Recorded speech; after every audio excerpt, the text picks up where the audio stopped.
Assalamualaikum. Jumpa lagi ngopi bareng bersama Ujang Rawi. Masih Andum Kawruh. Kali ini Andum Kawruh saya adalah bab sajiwo. Sajiwo itu senggama atau hubungan suami istri. Ya.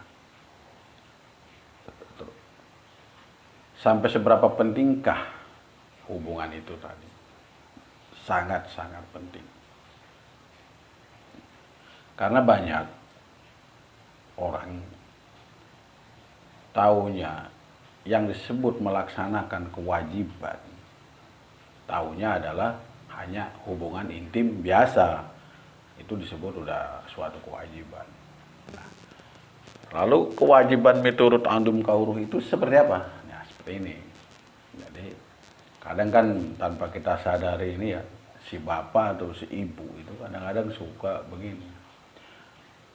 Begini kan, saya pengen punya anak itu pertama laki-laki. Biar seperti saya atau seperti bapaknya gitu. Cuman gak diucapin aja seperti itu. Nah, kadang si bapak ini juga tidak pernah melihat dirinya sendiri seperti apa kehidupan dia. Nah, kadang-kadang kehidupan kita ini kan kurang pas, ada salahnya, nggak benernya. Lah, kita pengen punya anak laki-laki biar seperti kita. Gitu. Padahal harapan kita ini nggak ke situ. Padahal pengennya kita itu bahwa kenapa pengen punya anak laki-laki? Karena mengharapkan supaya ada wakil, ada gantinya seperti kita. Tapi kan harusnya walaupun seperti itu, kan harusnya yang baik-baiknya saja. Dan itu kan tidak terpikir oleh kita. Kita ini juga tidak pernah tahu bahwa kita itu juga lupa kita ini baik apa buruk tadi kehidupan kita ini. Lah, kok kita minta anak laki-laki seperti kita? Nah, gitu. Nah, di sini bab sajiwo ini akan menerangkan. Jadi begini.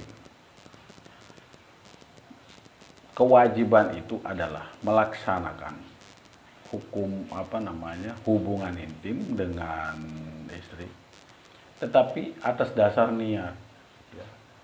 Kita cipta supaya memang lahir anak kita itu sehat walafiat, atau bagus atau ganteng atau cantik atau ayu. Nah, seperti itu. Harus kita cipta. Ini kan kebanyakan kan kita ini tanpa sadar. Kita ini lagi hawa nafsu kita lagi bergejolak karena dibantu oleh setan. Kenapa seperti itu? Karena mungkin kita bisa aja habis menghayal, habis ilusi, atau habis lihat di luar, akhirnya yang di rumah jadi sasaran. Seperti itu bukan kewajiban, tapi kita melampiaskan hawa nafsu akibat efek-efek yang pernah kita bayangkan atau pernah kita lihat di luar. Tapi kewajiban di sini adalah semuanya memang harus diatur. Diatur cara berhubungan dengan istri. Ada tata cara. Misalkan lebih baik diatur misalkan 3 hari sekali. Ya, minimal 2 hari sekali lah. 2 hari sekali hubungan. Kalau udah bisa 2 hari sekali ya 3 hari sekali, atau seminggu 2 kali, syukur bisa seminggu sekali. Kenapa seperti itu? Karena di situ ada proses-proses pengendalian hawa nafsu, atau bibit kitanya pun benar-benar unggul, benar-benar udah teruji. Nah, kalau kita sehat, hormon kita bagus, nanti timbullah wijinya juga bagus. Wiji itu adalah bibit. Ya. Bibit itu adalah wiji, itu adalah percikan dari sebuah nyawa. Nyawa itu adalah percikan dari Tuhan. Ya. Percikan Tuhan jadi nyawa, dan dari nyawa itu, percikan nyawa itu menjadi bibit. Bibit itu benih, dan benih itu akan menimbulkan sebuah bayi, proses bayi. Kalau sudah bisa misalkan ya minimal seminggu 2 kali aja lah. Kalau untuk seminggu sekali mungkin berat. Makanya banyak orang-orang dulu melakukan intim seperti itu tuh dia ditahan dengan cara tapa segala macam. Karena apa? Supaya bisa berhubungan sebulan sekali atau 40 hari sekali. Itu kan hal yang sulit. Nah, sekarang saya mau kasih dengan pemahaman dan andum kauru dengan ringkas. Kenapa orang-orang itu untuk mendapatkan keturunan bagus itu harus dibantu dengan tapa, harus menahan hormon 40 hari, harus dibantu dengan puasa segala macam. Apa tidak ada jalan alternatif? Ada. Jalan alternatifnya seperti ini. Kalau kita ingin bibit kita bagus, tapi hubungannya nggak perlu 40 hari sekali juga. Bisa ya, seminggu 2 kali yang saya bilang tadi, atau 3 hari sekali. Itu tetap supaya bagus. Bagaimana?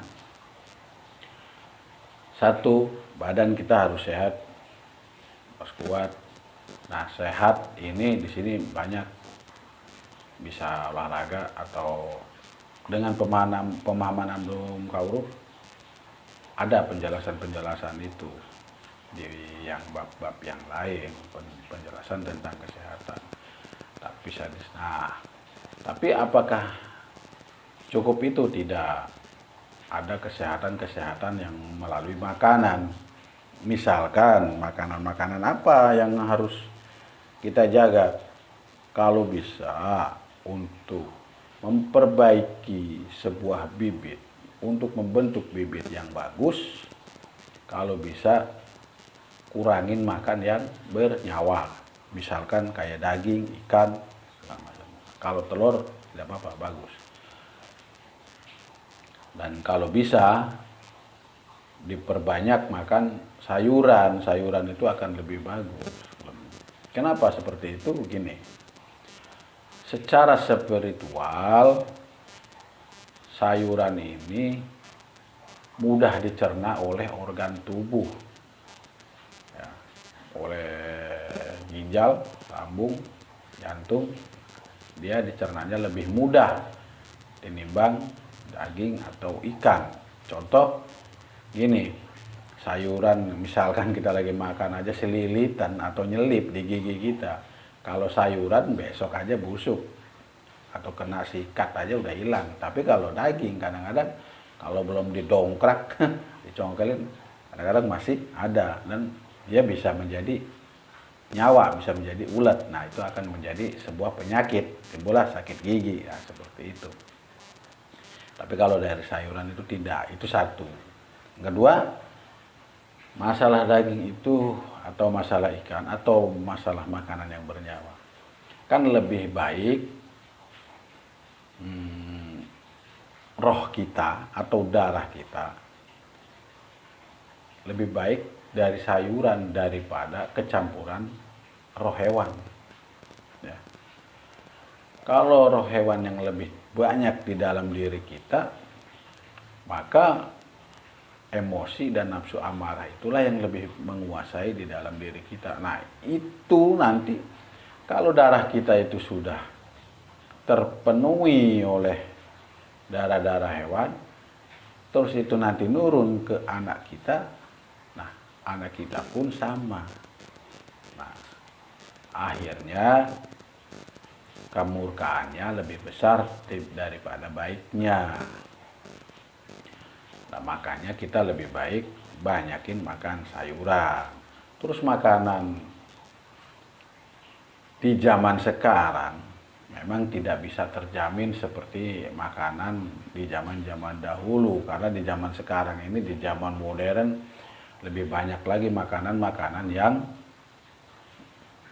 justru akan mengganggu ingatan kita, cipta kita, atau sesuci kita atau diri kita. Justru akan terganggu oleh makanan-makanan di zaman sekarang ini. Usahakan di zaman sekarang ini hindarilah makanan-makanan yang berkimia atau MSG segala macam dan sapi turut. kalau bisa diusahakan kita makan-makan yang alami, ya, supaya benar-benar tubuh kita ini sehat. Kurangi makan-makan ya yang terlalu gurih lah. Makan-makan yang terlalu gurih itu dihindari. Kalau bisa ya makan, nggak usah ya terlalu gurih. Karena apa? Yang terlalu gurih dengan bumbu-bumbu modern sekarang ini dengan SMG itu justru akan mengganggu peredaran darah, otak, hormon, dan getar. Getar itu adalah sebuah denyut. Nah, daging kita ini kalau sudah kecampuran roh hewan, nah denyut di sini suka ada kedutan-kedutan. Nah, itu kedutan-kedutannya itu beda dengan kedutan-kedutan yang terbuat dari makanan-makanan yang alami. Nah, itu kedutannya sudah menjurus ke hewani. Nah, makanya usahakanlah makan-makan yang alami. Nah, perlu juga tubuh-tubuh kita ini kita sucikan dengan makanan yang benar. Lalu makanan apa aja yang benar itu? Itu adalah saya tidak bisa sebutkan. Nah, intinya hindari MSG atau makanan-makanan yang berkimia. Yang ketiga yaitu adalah kalau kita sering makanan-makanan yang berkimia, terutama bagi wanita, ini akan bisa menimbulkan mandul atau sulit mendapatkan anak. Kenapa seperti itu? Karena hormonnya terhalang oleh efek-efek makanan yang berkimia itu akan menghalangi. Bahkan bisa menimbulkan kista. Karena apa? Pola hidup kita, organ tubuh kita yang ada di dalam itu menjadi kebal. Tapi ini khusus wanita ya. Daya rangsangnya pun lambat. Nah, akhirnya hormonnya pun apa ya, kalau bahasa di wanita apa ya hormon itu ya, mungkin ya sejenis itu pun akan menjadi jauh dan kehidupan mah akan menjadi kurang. Kehidupan itu maksudnya kehidupan si hormon tadi. Nah, akhirnya itu akan sulit mendapatkan anak. Nah, bagaimana supaya itu tidak terjadi? Harus kita cegah dengan makanan dan minuman yang alami. Minum kalau butuh manis ya kita pakai gula yang benar, jangan pemanis buatan. Nah, usahakan seperti itu. Kalau kita misalkan suka makan mie atau yang lainnya ya diusahakan yang bikin sendiri, yang alami. Walaupun misalkan kurang gurih tapi itu baik buat tubuh. Kalau kita badan sehat, semua sehat, biar bisa yang namanya kita itu cipta. Nah, cipta di sini bukan cipta yang hal-hal yang lain, tapi cipta di sini adalah cipta yang bibit tadi. Bagaimana kita bisa mendapatkan keturunan yang baik, sehat, dan bisa menggantikan ayah ibunya nantinya. Itu akan berkualitas, dia justru lebih baik daripada kedua orang tuanya. Asal kita juga kan ingat, kita aja dulu lebih baik daripada orang-orang tua kita dulu, karena kita sekarang udah hidupnya udah ke zaman modern. Nah, tapi kenapa kita sekarang tanpa sadar sudah dirusak lagi ke zaman yang modern, lebih modern lagi. Akhirnya ya kita tanpa sadar memakan makanan yang kurang baik. Akhirnya kalau sudah tercampur dengan makanan-makanan seperti itu, di samping kita sulit mendapatkan anak, kita pun akhirnya dipenuhi penyakit, bahkan tidak kurang meninggal di usia-usia muda, belum sampai tua. Ya cukup sekian kauruh tentang bab wiji atau sawiji atau makanan ini. Cukup sampai sini.